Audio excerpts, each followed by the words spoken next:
Welcome back to the deep dive. Today, we're immersing ourselves in a philosophy that honestly pushes back hard against, well, pretty much everything our modern world seems to scream at us. It really does.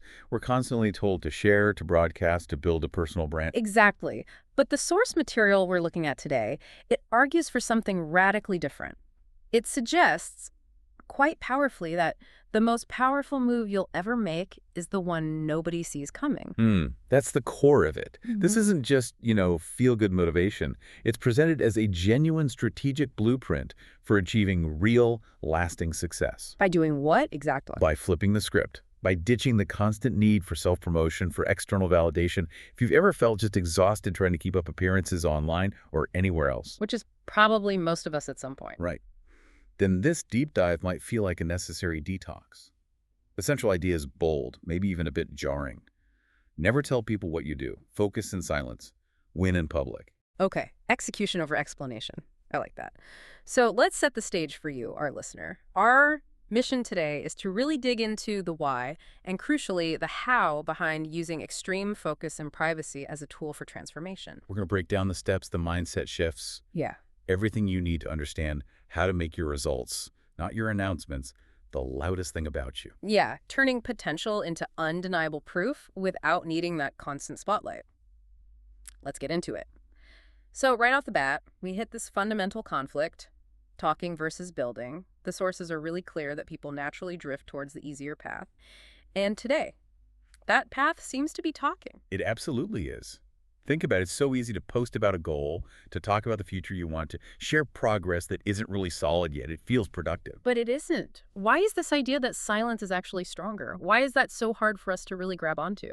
Well, the incentives are kind of backwards in our culture, aren't they? Talking is rewarded instantly. You get likes, comments, encouragement. That quick hit of confidence the sources mention. Exactly. You get that validation immediately. But the sources are really insistent. Talking doesn't build anything tangible. It's the quiet, often repetitive, sometimes boring, daily grind. That's what actually moves the needle. Okay, but I can already hear people thinking, wait, isn't sharing my goal good for accountability? Telling friends, family, maybe even posting it.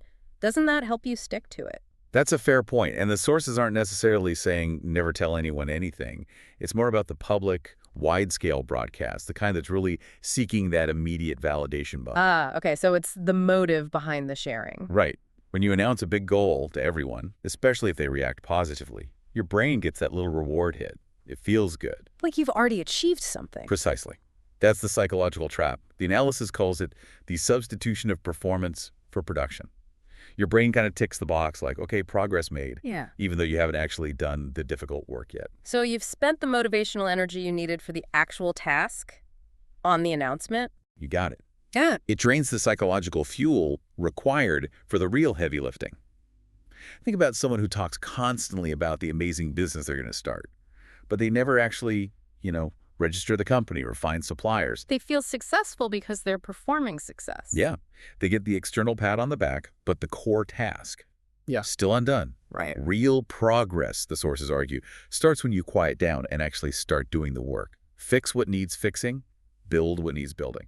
Okay, so the antidote then is this quiet decision, that internal commitment you make just to yourself. It's framed as the most powerful agreement you can make.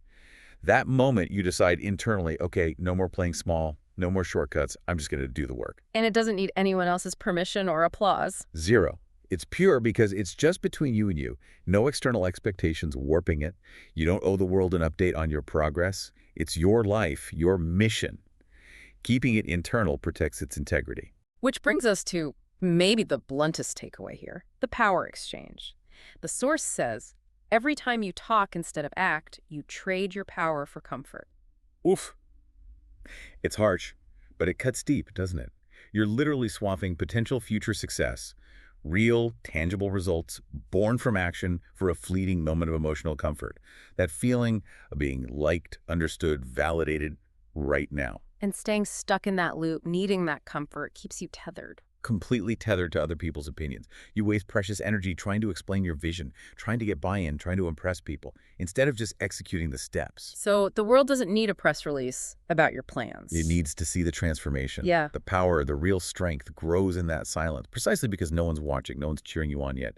You build resilience by doing the hard thing quietly, not by talking about the maybe thing loudly. Okay, that idea of trading power for comfort, it flows really naturally into this next phase. If we get the trap of talking, how do we actually stop needing that external thumbs up? How do we truly focus inward? This section is all about stop proving, start producing. Yeah, and this requires a massive shift in where you put your energy. Just think for a second about how much collective time and effort goes into crafting the perfect online image, trying to be liked, trying to seem successful or understood. It's immense. It is. And the sources basically argue that in terms of actually building the life you want, that energy is, well, largely wasted. It's what they call the downfall of performance. Meaning, when you care more about looking like you're winning than actually doing the work to win. Exactly. Your focus shifts. Your mission gets diluted. You start making decisions based on how they'll be perceived, not on what's actually necessary for growth. And the actual work slows down because you're busy managing perceptions. Precisely. You're constantly checking the reactions, adjusting your performance. The source material has a great line about being addicted to looking like they're winning instead of doing the work that actually builds a win.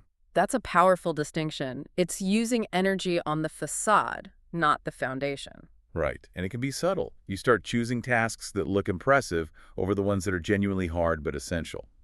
You optimize for appearance, not impact. So if we manage to strip away that need for applause, we have to pivot hard towards internal metrics. What does that actually look like day to day? Especially when the sources say the stuff that really matters rarely looks exciting. It looks like radical honesty with yourself, applied through action. Internal metrics mean you're accountable only to yourself. And yeah, the real work is often mundane, unglamorous. Like what? Like the early mornings, getting up before anyone else to chip away at a skill or project. Like cutting out comfort.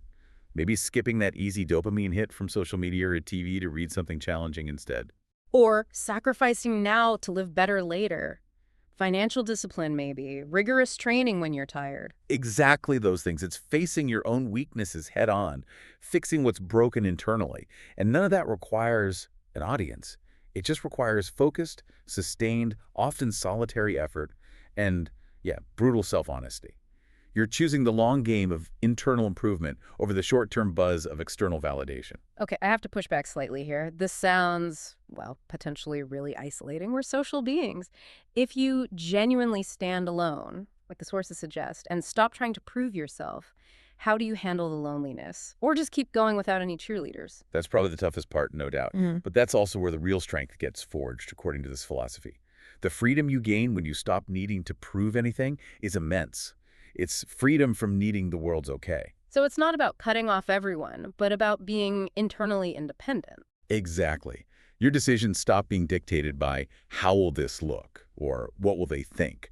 Real strength, the sources argue, comes from that ability to stand alone mentally, to push forward even when no one claps. Because if your motivation depends on the clapping, what happens when it stops? You stop too. You've outsourced your drive. By owning the process entirely, even when it's lonely or difficult, you build genuine resilience. You're not fragile because your motivation isn't dependent on fickle external factors. So maybe the biggest shift isn't when someone else finally believes in your big plan. No. It's when you stop needing them to believe because you've already proven it to yourself through your actions. That's the absolute core of this transformation. You demonstrate your commitment by how you show up for yourself day in, day out, how you handle setbacks privately, whether you keep the promises you made to yourself when absolutely no one was watching. Setting your own standard, regardless of the outside view. Exactly. If you're doing it for the applause, you're performing. If you're doing it for the internal transformation, you keep going because the transformation is the reward, applause or no applause. All right, let's get super practical. We've accepted the mindset shift, hopefully. How do we actually sustain this quiet effort?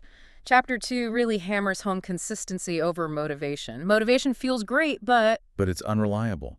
It's a feeling. It comes, it goes. Discipline, on the other hand, that's a system. It's habits. It's a choice you make again and again, especially when you don't feel like it. when it's not exciting anymore. Right. The analysis is clear. The real winners are those who are consistent when it's not exciting, who keep showing up even when nobody's clapping. Life rewards the daily grind, the steady input, even when progress feels agonizingly slow or uncomfortable. That unseen accumulation. It adds up invisibly, day after day, until suddenly there's this massive gap between you and where you started, or between you and those who only worked when they felt inspired. And the sources get specific here, which I appreciate. They ground this big idea in tiny, daily, private actions, these quiet promises. Yeah, and these are foundational. They're designed to build self-respect through personal integrity, completely internally. Things like, well, basic stuff. Keep your room clean. Seriously, keep your room clean. Sounds trivial, right? Yeah. But the idea is that managing your physical environment fosters mental clarity.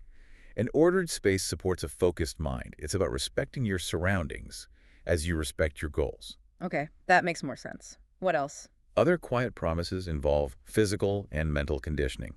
Train your body, not necessarily to be an athlete, but to build resilience and energy. Strengthen your mind, reading, learning, focused thinking, instead of just passive consumption. And the practical stuff, like waking up early, cutting distractions. Exactly. Setting that alarm and actually getting up. Putting the phone away for an hour of deep work without posting about your digital detox. Improving your diet without needing to photograph every salad. Saving money without broadcasting your financial goals. These are all private contracts with yourself. Precisely. And every time you keep one, you reinforce your identity as someone who follows through. You become reliable to yourself first, which builds incredible self-trust. Let's talk about the accumulation effect, the momentum multiplier. I loved this part. The simple math of one focused hour a day. It's powerful because it strips away excuses. Just 1 hour. Pure, focused, undistracted effort on your core mission, learning that skill, building that business, improving your health every single day. What does that add up to? Over 350 hours a year. Think about that. 350 hours of dedicated work. The sources argue, and it's hard to disagree, that this amount of focus time is enough to completely change your life. Yeah. It can take you from novice to competent, from confident to expert. And the key is the consistency and the lack of, well, performance drag. Yes, it's doing instead of explaining. That daily action builds this internal connection to the process itself. It creates momentum that doesn't need external cheerleading to keep going. It feeds itself. And the silence, the privacy itself, acts like a shield. How does protecting your peace help strategically? It's huge, especially when you inevitably stumble. Keeping your plans private gives you crucial room to make mistakes, to learn, and to adjust without the fear of looking like you failed in public. Okay, give me a contrast. All right, imagine someone publicly declares, I'm going to launch this startup and hit $1 million revenue in year 1. Huge announcement, lots of hype. Yeah. Now, 6 months in, they hit a major roadblock. Product isn't working, market shifted, whatever. The weight of that public declaration is crushing. They might feel immense pressure to pretend things are fine, or worse, they might just quit entirely to avoid the public failure. Versus the person working quietly. That person hits the same roadblock. But because no one's watching, they can pivot hard, they can scrap the first version, learn the lesson, regroup, and try a different angle without any external drama or judgment. They have the freedom to be messy, which is essential for real innovation and growth. So silence allows for the inevitable errors and restarts without the crippling weight of external expectation. Exactly. It ensures the only pressure you're really dealing with is your own internal drive to figure it out and move forward. That's a much healthier, more sustainable kind of pressure. Okay, so you choose this path. You're working quietly, consistently, but you're basically going against the grain, right? The sources acknowledge that this inevitably leads to friction. Chapter 7 talks about ignoring the noise. Yeah, this is almost guaranteed. When you decide to level up, to operate differently, especially with discipline, you will face resistance, often from people closest to you, ironically. Why is that? Maybe they were comfortable with the old you. Maybe your discipline makes them feel uncomfortable about their own choices. They might question you, doubt you, make jokes about your obsession or your early mornings. And offer advice based on their limits, not your vision. That's a key point. Their advice often comes filtered through their own fears and assumptions. If you constantly adjust your plans or slow down just to make others feel comfortable, or if you need their validation to proceed, well, you're handing them the steering wheel. So rising, as the sources put it, means potentially walking alone, at least for a while. It often does. It means getting comfortable with being misunderstood, knowing that you're building something deeper than what people can see on the surface. Your focus has to be internal, on the work, not on managing external perceptions of the work. How do you practically deal with the doubters or the critics then? The sources suggest it's not about winning debates. No, definitely not. It's about filtration.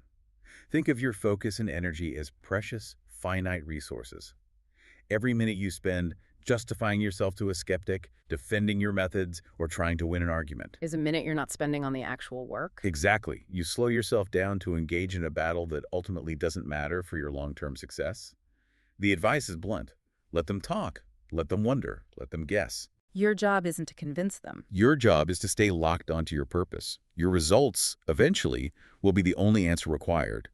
You build leverage through quiet competence, not through loud arguments. Okay, another form of external noise is comparison. It's almost impossible to avoid today. That pressure to keep up leads to comparing your chapter 1 to someone else's chapter 20. This brings us to trusting your internal clock. Oh, this is huge. Social media is basically a curated highlight reel of everyone else's wins and peak moments. It creates this constant low-grade anxiety that you're falling behind. That feeling of everyone else has it figured out. Right, which is almost never true. The sources really emphasize the only timeline that matters is yours. You have to consciously disconnect from that external race. Because real improvement isn't usually a sprint. It's rarely a sprint. It's built through that quiet, steady process, through patience, finding a rhythm that's sustainable for you. The sources have a warning here. What's built really fast often falls apart just as quickly. Because it lacks a solid foundation. Exactly. It hasn't been stress tested. Slow, methodical, quiet work builds depth, resilience. You need to focus on getting better, fundamentally, not just on getting there faster than someone else appears to be. So the self-respect you gain from honoring your own pace, your own quiet process, that becomes more valuable than any temporary external validation. Infinitely more valuable. Because it's earned through your own integrity, your own resilience, not through performing for others. You stop measuring your worth by clicks or comments or external benchmarks. You're doing the work because it's part of who you're becoming. Yes. And eventually, that consistency becomes second nature. You're really on the right track when the discipline stops feeling like a chore and just feels normal. When skipping your routine feels off. That's a profound shift. It is, and it doesn't happen overnight. It happens in the silence, through that steady, often invisible daily repetition. Trusting your pace allows that deep habituation to occur. All right, even on this quiet, disciplined path, life happens. Setbacks, failures, tough times, they're unavoidable. Chapter 8 tackles something critical, handling these struggles privately. Not for pride, the sources say, but for growth. Yeah, this is a really counterintuitive point in our share everything culture. The analysis is pretty stark. The lessons that truly forge you, the ones that build unbreakable character, often don't come from books or advice. They come from what you survive on your own. Meaning if you immediately run for external help or sympathy every time things get hard, You might be robbing yourself of the chance to build the specific internal strength needed for whatever's next. Constantly relying on others for rescue or even just for emotional regulation during hardship can prevent you from developing your own capacity. so growth comes from those moments when you feel like crumbling but somehow find a way not to. Exactly. Those intense private battles where you want to quit, you want to complain, you want to find an excuse, but you choose somehow to push forward anyway. Those moments test the absolute integrity of that quiet commitment you made to yourself. This sounds like choosing strength over sympathy, using the pain, the difficulty as fuel, not as an excuse. That's the ultimate reframe, isn't it? You stop looking outwards for someone to fix it or make you feel better, and you start developing the internal muscle to navigate the storm yourself. So when things inevitably go wrong, the struggle might feel loud inside your own head. But your internal discipline, your commitment to the path, has to be louder. When you face hard truths or failures alone, you learn things about yourself, about your real capacity for resilience, that an easier, more validated path could simply never teach you. You become harder to break because you've walked through fire without needing a public announcement or a rescue crew. Okay, so let's assume we follow this path. The quiet effort, the consistency, weathering the internal storms. What does the win look like? Chapters 9 and 10 point towards the outcome. Let your results show what you've been doing. The ultimate endpoint isn't a big reveal party. It's that your transformation, your achievements, become so tangible, so self-evident, that they speak for themselves. They silence doubts, without you needing to utter a single defensive word. The results become undeniable. Undeniable, strong, built to last. The authors observe that often the people making the least noise are the ones achieving the most. Why? because their energy isn't being siphoned off into performance or explanation. It's all going into execution. And that definition of winning big without announcing a single move, it suggests a certain maturity. Absolutely. It's realizing that genuine success doesn't actually need a stage or a spotlight. It's understanding that the loudest person in the room is often the one doing the least substantive work. You did the work for the outcome, not for the attention along the way. Which means the victory itself feels different, more complete somehow. Totally, because it was entirely self-generated. You validated yourself through the process. You weren't working for that fleeting moment of applause. You were building a permanently stronger, more capable version of yourself. So when the results finally manifest, the undeniable skill, the financial stability, the completed project, the transformed physique, The shift is just seen. It's felt. It commands respect, not because you demanded it, but because the evidence is right there. And because you know you stayed true. You kept going when no one was watching. That victory has a depth, a weight of self-worth that no amount of external praise could ever match. You built it in silence, and the result stands on its own. Hashtag tag outro. Okay, let's wrap up this deep dive. The core philosophy we've explored today. Right. It sounds simple, but living it requires, honestly, immense discipline in our current world. Focus in silence. Work on those foundational habits privately. Build that internal structure. Filter out the noise, the doubts, the comparisons, the unnecessary opinions. Let your consistency, day after day, become the ultimate proof of your commitment. Remember, the strongest, most resilient version of you isn't likely forged in the spotlight. It's built in those quiet hours, far away from the clamor for validation. Connecting this to the bigger picture, that conscious shift away from needing external approval, whether it's likes online or praise in person, towards relying purely on your own internal discipline. It's arguably the hardest move you can make today. But the sources are adamant. It's the only move that generates lasting self-worth and truly undeniable achievement. You reclaim control by refusing to outsource your validation. Which leaves us with a final, maybe challenging thought for you, the listener, to mull over. Take an honest look at your life right now. How much of your precious time and energy is truly going into the hard, often unseen daily work? And how much is, maybe, subtly or overtly, focused on proving to others that you're working, or that you have potential, or that you're on the right track? That gap, the space between genuine production and performing progress, that's where your biggest, most meaningful growth can silently happen. We really encourage you to think about that honestly. Because at the end of the day, you know the truth of your effort. And maybe that's all that really needs to matter. Absolutely. If you found this deep dive insightful, if it sparked something for you, please do hit that like button and definitely subscribe so you don't miss our next exploration into fascinating source material. Your support helps us keep bringing these ideas to you. Until next time, stay focused, trust your process, and maybe consider building your next great victory in silence.